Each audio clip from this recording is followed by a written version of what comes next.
નમસ્કાર દર્શક મિત્રો, હું છું પરમાર અનિશા. તમે જોઈ રહ્યા છો લોકસામના ન્યૂઝ. તો જોઈએ આજના સમાચાર. સાબરકાંઠાથી અમાર રિપોર્ટર જીતેન્દ્ર સોલંકી સાથે. ઈડર ગંભીરપુરા નજીક ડુંગર ઉપર લાગી ભીષણ આગ. ઉનાળાની શરૂઆતમાં ડુંગર ઉપર બની આગની ઘટના. રહેણાંક વિસ્તાર નજીક આગ લાગવાને પગલે લોકોમાં ડર. સ્થાનિકોએ આગને પગલે ઈડર ફાયર ટીમને કરી છે જાણ.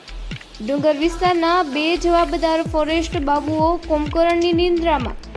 ડુંગર પર વન્ય પ્રાણી દીપડાઓનો વસવાટ. પશુઓ સહિત મોર અને દીપડા માટે ડુંગર રહેણાંક વિસ્તાર. હાઈવે રોડ સહિતના વિસ્તારોમાં ધુવાડાના ગોટે ગોટા. વાહન ચાલકોને પડી રહી છે ભારે હાલાકી. ભીષણ આગ લાગતા પાછળનું કારણ હતું અકબંધ. ફાયર ટીમ આગ પર કાબુ મેળવવા કરી રહી છે પ્રયાસ.